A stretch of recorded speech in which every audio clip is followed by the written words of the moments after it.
Clipse have had an incredible comeback year so far. Their album Let God Sort 'Em Out, their first in 16 years, was both a cultural and commercial success. Fans dissected the bars and the interviews for shots and messages. Personal tracks like the intro The Birds Don't Sing tugged at heartstrings. And if you're a sales watcher, their first week numbers clocked in at 118,000 units, putting them at number 4 on the Billboard 200, but maybe more impressively, clocking in at only 4,000 units shorter than their classic 2002 album Lord Willin', which came out back when people would actually buy albums in stores. But the wildest accomplishment that the two brothers achieved was performing at, of all places, the Vatican. The independent city-state run by the Roman Catholic Church hosted a concert called Grace for the World, headlined by stars like Pharrell Williams, Andrea Bocelli, and John Legend. For a more if you know rap group that spends 75% of their discography rapping about selling cocaine, getting to perform in the holiest halls of the Catholic Church is a pretty insane signifier of how far they've come. The Vatican's free show is another example of one of the most prominent trends in the music industry right now. Artists playing shows in places that you might not expect. Obviously, this is a little bit different than having a pop-up show at a coffee shop in Brooklyn, but the effect is similar. There's something alluring about artists performing in spaces that you might not expect to see them in. We see more and more acts choosing to do shows like this in addition to, or instead of, the usual type of tour and concert. Even the more traditional side of the concert world is taking notes. One of the buzziest venues in New York right now is the underpass of a densely populated bridge. The concert side of the music industry is constantly evolving. When artists choose to do these out-of-the-box type of pop-up shows, is it just a let me make sure I don't fit in type of situation where they just want to be different? Or is there a real benefit to this approach? To some, the concert is a if it ain't broke, don't fix it kind of thing that doesn't really need too much tinkering. Artist shows up, plays songs, fans go home, everybody's happy. But to others, in 2025, the concert is an opportunity to present something fresh and new that will set an artist apart by highlighting exactly what makes them different from the competition. And in the insanely crowded field of artists that we have today, that might be what makes the difference. We also see artists hosting a lot of free shows. And are they becoming more popular because they're better experiences? Or is it an acknowledgement that a big chunk of every artist's fan base is just too broke to buy tickets right now in our broken system? Before we can answer these types of questions, I think we need to understand what a concert actually is. And off rip, you're probably like, well, duh. The artist goes on stage, plays their song in front of their fans. And, well, yeah, but it's also a little bit deeper than that. Because when you look at concerts in different genres, or even different artists in the same genre, you'll see that the only thing that a lot of them have in common is that artists are playing songs for their fans. Think about the difference in show style and strategy between a rapper like Travis Scott, with a turned up, high energy approach that almost feels like a WWE wrestling match, and a rapper like J. Cole, who is calmly and diligently hitting every word in his verses with almost like a TED Talk-like demeanor. A concert is just the most popular format for an artist to bring their fans together and create an experience. Every artist will approach that in a different way. There are DIY, hardcore shows where you can expect to get pushed around in a mosh pit, among other widely agreed upon rules in their niche scene. Now, if you brought that energy to a Claro show, you'd look like an idiot. Touring is accepted by many as the real moneymaker in the music industry. Artists hit the road and have the chance to get paid off ticket sales and merch. Because streaming is a pittance, labels are less and less generous with their advances, and other opportunities like brand deals and sync placements come few and far between. As a result, some artists see touring as a bag and nothing more. Some rappers perform right over their studio tracks and miss half the words anyway. And plenty of fans still come because they're not necessarily expecting anything else. Then there's the interesting philosophical question of, if the artist isn't singing, is it still a concert? Frank Ocean, for example, aura-farmed without using the mic for a couple of the songs in his 2023 Coachella set. I can't even lie, as a Frank stan in attendance, I still had a good time. Was Lord's pop-up where she danced around in front of a Bluetooth speaker a concert? It's almost like is a hot dog a sandwich kind of question. So the primary reason artists put themselves through the grueling experience of touring is to make money. But many smarter artists see performing and the concert as a whole as more than just a check. As we dig into the state of the concert industry, looking at everything from the little pop-up shows to the arenas, we'll see how concerts are vehicles to show off an artist's hype level, and come to understand why performing is the best opportunity for an artist to cement their identity. And if you at home want to protect your identity, you should check out the sponsor of this video. This video is sponsored by Aura. Data brokers are everywhere you go on the internet. They're people whose job it is to collect personal information about people like you or I, and then sell it to others so that they can bombard us with ads, emails, and propositions. That's how you end up getting 20 spam calls, texts, or emails a day. Aura will help you remove your personal information from data brokers and people search sites that can sell your info to identity thieves, scammers, and more. Aura monitors your personal data, including your social security number, across billions of data points,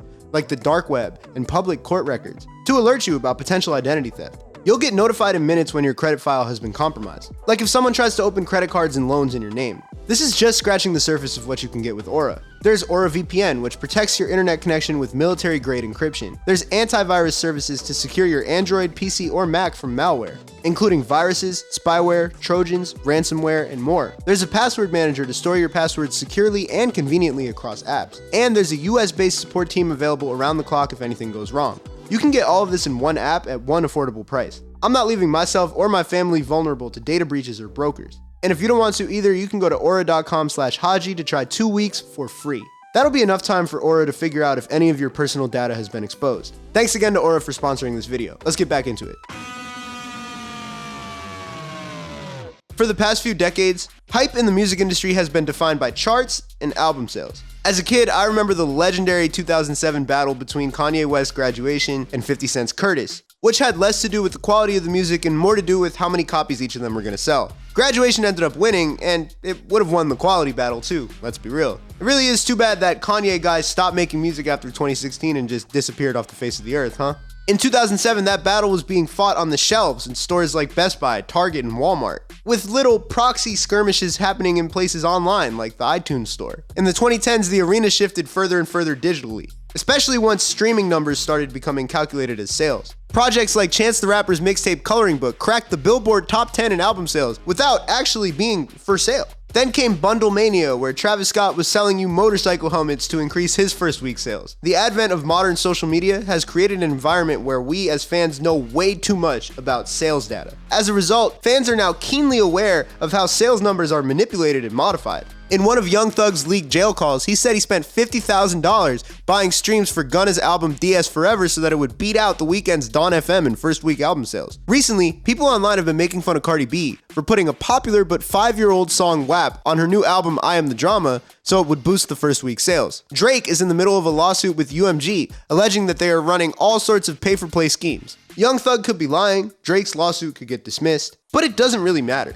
I'm trying to paint the picture that album sales are no longer seen as the easy, safe, trustworthy metric to see how popular an artist is. At the same time, other online metrics like Instagram and TikTok followers, Spotify monthly listeners, or even streams themselves are becoming less and less indicative of true cultural impact. As a result, the only real barometer of popularity is how many people you can get to show up somewhere. Traditionally, this is done through playing shows, eventually building up to touring the country and maybe even the world. You play at venues, and your fans come to see you, they hear their favorite songs, they buy some merch, everybody goes home happy. But touring is easier said than done. I mean, you don't have to tell me twice, I just got back from a 13-date tour like a month ago. There's a lot that goes into tour routing, which is basically picking which cities you go and when. You're constantly trying to keep costs down to make it a realistic endeavor, because it's expensive for everyone involved. For artists, at the bare minimum, they have to pay for gas. And unless you manage to couch surf in every single city that you're staying in, you're probably gonna have to pay for Airbnbs or hotels or motels, Holiday Inns. And of course, the venue has to make money as well. For fans, they have to pay to go to the event on top of merch, drinks, parking, and anything else. And you probably don't need me to tell you this, but right now, people are kind of broke. How many musicians have tons of followers, maybe even monthly listeners, but if they went on tour, couldn't sell the number of tickets that you might expect? Last year, the arena tour was in its flop era, as I talked about on this channel. People you'd consider to be big and famous and have a lot of fans or listeners, like the Black Keys or Jennifer Lopez, got humbled by low ticket sales and had to cancel and regroup. One of the ways that artists can make sure they don't end up like them is by driving up the hype. And one of the most effective ways to do that is to have a viral pop-up event that looks like a lot of fun. A few months ago, I did a video called The Aura Farming Epidemic that talked about the recent trend of artists doing these types of pop-ups. Some of them are concerts, some of them are really more like DJ sets, meet and greets, opportunities to sell merch. One of the things that I focused on was the pop-up that Lorde had in Washington Square Park. And that moment was incredibly important for her. She was coming off a previous album that got a response that she called confounding and painful to sit with. There was a lot of pressure on her to deliver with her next album, and so it was paramount that she build some hype in an authentic way. New York, and Washington Square Park in particular, was an on-brand location for her to host a little event. And the virality helped raise awareness about her new rollout, but it also reminded a lot of people why they liked her music in the first place. While her new album Virgin's first week sales of 42,000 units were the lowest in her career, they weren't too far off from Solar Power's 56,000 first week units. And while Solar Power came in at 5th the week that it came out, Virgin came in at 2nd. But like I said, Sales, whatever. Look at the tour she's going on. Most of those arena dates are sold out. There's what appears to be a strong correlation between artists who can hold these big, hype pop-ups and artists who can sell a lot of expensive tickets to shows. Charli XCX showed this in 2024 when her Brat Arena tour was a big success after free events like her pop-up at the Lot Radio in Brooklyn. Doechii and Tyler the Creator are two artists who used the pop-up to their advantage in 2024 and this year. And now checking in right now, their tours are either very successful or selling out quick. Now you might say, of course it makes sense that fans are going to want to show up for these things, but what if it's not just correlation? When you see these pop-ups and these free concerts as hype builders and promotion for the future tours, then it all starts falling into place. There are so many fans who see like the Charli XCX Lot Radio thing or Tyler the Creator performing on a barge and get FOMO thinking like, wow, this looks like a lot of fun. This is the place to be. This is the artist I associate with going to an event that means something. And if people don't think your shows are going to sell out, they aren't going to be waiting there at 10 a.m. for when those tickets go live. Making people think you're going to sell out a tour is how you sell out a tour. And so it's fascinating to watch these A-list artists employ strategies that have existed in smaller, punk, DIY scenes for decades. The concept of bands holding house shows where they lived, trashing basements and letting artists all sleep over, saying fuck a permit or a good sound system, has been established in underground scenes for years now. As a result, these scenes are tight-knit, symbiotic, and conducive to creating die-hard fan bases that will support in any way that they can. In today's day and age, with the level of competition and crowdedness in the music industry at an all-time high, as a result of the ease of music creation, kids making songs on BandLab, sharing it instantly through the internet and social media, and the fact that streaming services let you listen to any song at any time whenever you want, even the biggest artists need to cultivate that DIY feeling. Even if sometimes their quote-unquote DIY pop-up was sponsored by Citibank, Vitamin Water, or Palantir. And don't get it twisted, building hype with these free, unorthodox shows is not just for artists that are already rich and famous. The Coachella 2026 lineup dropped a week or two ago, and most people fixated on the headliners, understandably. Justin Bieber is performing at Coachella for the first time, walking away with a reported total of over $10 million to perform the 2 weekends. Sabrina Carpenter is continuing her ascent into the tippy-top tier of today's pop world. Karol G is making history as the first Latina woman to headline the festival. A bit further down the lineup, you could get excited imagining what Young Thug's set will look like as a recently freed man who has been dealing with a lot of drama on the internet. But if you go all the way to the bottom, and I mean all the way to the bottom of Saturday, you'll see a name that I've covered on this channel a couple times now. Whatmore. The New York native quintet, 4 vocalists, 1 producer, burst onto the scene making these viral snippets where they'd flip a popular song and each throw 4 bars on it. Since then, they've dropped a few original songs and played a few shows. So from that, viral band plays Coachella doesn't really seem that crazy. But what is crazy is not a single one of those shows that they've played has been in an actual music venue, or to my knowledge, had tickets for sale. First, they played in a skate park, then a diner, then they played in a house in LA, then they played in a chicken shop, then a Chinese restaurant. As I was working on this video, the Whatmore boys had yet to play a show in an actual venue. But literally, as I was finishing up this script, I opened Instagram, and they announced that they were going on tour with Laundry Day. But the fact that their first ticketed real venue show in New York will be at the legendary Webster Hall, with a rather large 1,500 capacity, means that it looks like this strategy of playing these unorthodox shows paid off. So I spoke with the boys about what their thought process was in playing these pop-up shows. The original thought was like, I played a lot of house shows in college, and I realized that was like some of my most fun shows were like playing basements and stuff, like upstate and like Syracuse, New York. And like coming back from college, I was like, had been doing it for a little bit just for like my solo stuff. And the thought was like, no one really knew who we were, at least as Whatmore. The whole vision was just like, how can we play shows in cool places around New York and basically like play this album for people that people have never heard before, and just each time people kind of hear a different song or something, and like it's a way of just like playing the music in a very like raw, real form. That was such a long-winded answer, but that's the answer. Well, the skate park one we got asked to do. But that was sick as fuck. That was like really cool. I feel like that also like made us be like, okay, we gotta just keep doing this. Totally. And then I feel like Hector's Diner was just one, like kind of a landmark in Manhattan. And like, and fun fact, we did go to that diner after like our first label meeting. Yeah, first meeting as a group. We were literally sitting there like, what if we did a show here? And then Korean Chicken Shop was just like, we wanted a chicken shop for the song Chicken Shop, obviously.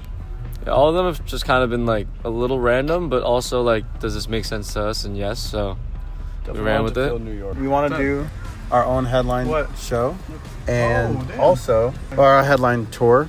More shows, but also I think you want to keep the DIY energy. So like trying to do like free shows here and there, and like still cool, fun shit for like the people and for the communities that we're parts of. Will always be like kind of at the forefront of like our vision as a group. People are just happy to be there, knowing that they didn't have to spend any money and they left with something.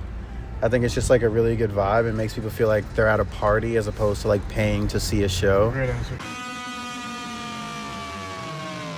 Young Thug has had a tumultuous few years leading into his new album, UY Scooty. After sitting in prison as a part of the YSL RICO trial, the longest trial in the history of the state of Georgia, he got a plea deal that allowed him to get off with probation. As if that wasn't enough, he's run into some drama as a free man, with his jail calls leaking for everyone to hear, and his rocky relationships with former collaborators like Gunna and Lil Baby becoming awkward in public. What better way to win some people back over than to put on a free show in his home city of Atlanta? And the location, of course, on the steps of the courthouse was very intentional and meaningful. Now, this performance may have actually been court-ordered, as his plea deal requires him to either perform or give speeches to the kids in Atlanta 4 times a year. But still, it was live streamed to his wider fan base for a reason. A show like this completes a redemption arc, allows him to send a new message of peace, and start the second leg of his career on better footing. This is just a recent example in a long line of big artists who approached performing free shows as an opportunity for some goodwill. Earlier in J. Cole's career, he started doing these shows called Dollar in a Dream, a reference to a track on his earliest mixtape, The Come Up. He'd tweet the show's location the day of, and fans would rush to line up and buy tickets for, you guessed it, $1. These smaller, more intimate shows were a chance to be a part of the inner circle of die-hard Cole fans, and it's a tradition that he's continued into this day. With his 10-year anniversary show for his album 2014 Forest Hills Drive last year. Is Cole making money on shows where he's selling tickets for $1? Of course not. But for him and his team, the goodwill for his brand created by these shows is a worthy trade-off. Any regular J. Cole fan who attended one of those pop-up shows in 2014 likely left as a superfan, one who is way more likely to buy merch, or at some point an expensive arena tour ticket somewhere down the line. And when you look at the fact that he's consistently packed and sold out arenas for almost a decade, you see the value in doing something like this. In fact, one of his signees on his Dreamville label, JID, just did the same thing in a few cities when he released his new album, God Does Like Ugly. Free shows, or for a similar concept, charity benefit type shows, are ways for an artist to give back to their community and their fans, but also to create a positive narrative around their careers. That doesn't mean that they're all cynical attempts at becoming more popular, but it does mean that even if the artists have the purest intentions in putting on these kinds of shows, there is pragmatism and strategy behind it as well. They show that in 2025, sometimes positively curating your image is worth more than getting actually paid in the moment. These out-of-the-box concerts fit into the larger picture of trends in nightlife and event hosting that we've seen in the world post-pandemic. Soft clubbing is the word given to the recent trend of more relaxed, earlier events attended by mostly millennial and Gen Z partygoers. Often, they're held in locations that you might not expect. The author of this The Cut article went to one in a hair salon. At their best, these events can be unique and engaging and memorable, and at their worst, they become buzzwordy, memey slop like the matcha rave in Dubai. But you don't have to squint to see the connection between these types of events and concerts in unlikely places. In the oversaturated, crowded, attention-grabbing world of 2025, some might wonder if the traditional concert is enough to compete anymore. Many younger people have a been there, done that type of attitude about traditional ways of going out, and so they're drawn to new combinations of words. Shrek, rave? But the best types of events, no matter if they're traditional concerts or out-of-the-box pop-ups, are the ones that make people feel like they're a part of a community. The New York band Geese is all the rave recently, with people triumphantly declaring that they're bringing back rock music. Their new album just came out, and the tour for it is sold out, with tickets selling for at least twice the face value on the internet. To celebrate, or perhaps give an opportunity to the fans who didn't get a ticket and can't afford the resale, they held a free pop-up show at Banker's Anchor in Brooklyn. It was packed and raucous, and I got to speak to a friend of mine and fellow great music content creator Tia Ho about what that event was like. Yeah, Geese was really fun. I'm personally such a big fan of what we're seeing more and more of, people throwing shows in unlikely spaces, and I think it creates a special experience that people are just not likely to forget. Was the sound great? It wasn't the best, Could I see anything at all? Fuck no. Did not catch a glimpse of a single one of the members during the performance. Was I like re-inspired to listen to Geese after that? For sure. It's the kind of thing where like 8 of my friend groups, without even knowing it, all converged on one location, and that never really happened. I feel like for a certain indie crowd, you were like at the Geese pop-up, you know? I think that just goes to show people like want these types of experiences. Maybe it doesn't even matter that much if you like can't see. You're just like in the sauce. You're like part of a moment. You're like connecting with other people through it. The Geese Show is a great example of a young, buzzy band taking advantage of the power of the in-person community event. Like Tia said, the people who attended that raucous, unruly pop-up might be more likely to remember that experience than the fans who go to a traditional Geese show and they can actually hear the songs clearly and see the band on stage. And the big lesson is, in 2025, in our oversaturated, slop-filled madness of a world, being remembered is everything. So I see the future of concerts and artist-led events in general as a world where the most successful artists remember that their goal is to create something memorable, to make people feel like a part of a community. With so many artists out there to compete with in other forms of entertainment, unless you're a knockout performer, a traditional tour by itself might not be enough to win the battle of memory. I could say from my own experience, having gone to a bunch of music festivals, it's the artists who go out of their way to create a different kind of set that you end up remembering at the end of the weekend. This year I went to the Friday of Govball, mostly to see some artists that I love and listen to a lot, like Tyler the Creator, McGee, Gene Dawson, Matt Champion. But the artist who really left an impression on me, and he is an artist that I like and have enjoyed a lot of his music in the past, was T-Pain. Because he treated his set like a damn Broadway show, with actors, dancers, set design, and like borderline a plot. Obviously, I already know and love T-Pain. He ran my childhood, but my respect level for him went up exponentially after seeing him on stage. A regular set is cool and all, but as the music industry grows and grows, the artists who are gonna win are the ones who leave it all on the stage and make a real lasting impression on you. So in the future, I think more artists on the smaller side might try to pull a what more, and consider playing in more out-of-the-box venues rather than going with the traditional path to start. For one, smaller artists are always trying to gain a buzz on social media, and a clip of a band playing a show in a barn or a bowling alley or a Denny's is always going to be more attention grabbing there than just playing in a regular bar or venue. In addition, at least here in New York, there's been a lot of kerfuffle about artists not getting paid after playing in some of these smaller traditional venues. An artist named Thor Harris went viral after complaining that the Brooklyn venue The Sultan Room paid him nothing after a show. He posted the ticket breakdown showing that he sold 46 tickets in a venue with a 280 capacity. The venue was paying artists 80% after certain fees including lights, house operations, which is called House Nut, AEO, and marketing. It's a tough situation where you can feel bad for the artist for putting on a show and not getting paid, bringing out 40 people, which honestly, if you brought 40 people to your birthday party, you might feel like the most popular person on earth. But you could also recognize that there's probably no way for a venue like that to stay open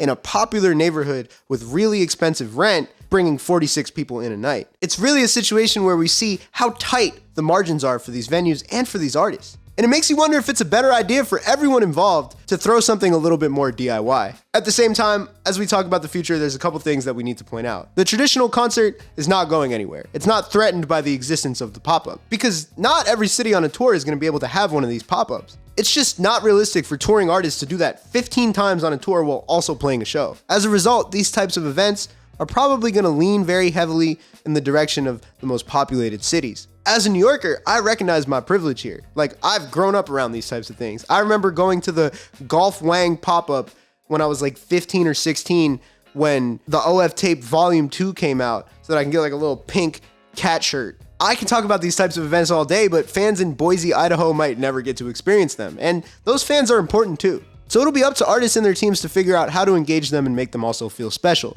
Looking at the concert from the artist perspective allows us to understand how it's about more than just making money or playing your songs. It's about world building, reputation cementing, and becoming memorable. So if you like videos on music or culture like this one, really appreciate a like and subscribe. I post a video every week. If you want to see them early, go to my Instagram, HADJI Gaviota, throw me a follow, and join my broadcast channel. I post all my videos in there one day early for free. Got a ton of music coming out myself. Put links to all that in the description. Just started teasing a new song on social media if you want to go check that out. Pretty excited to drop that. Let me know what you want me to cover next. Peace.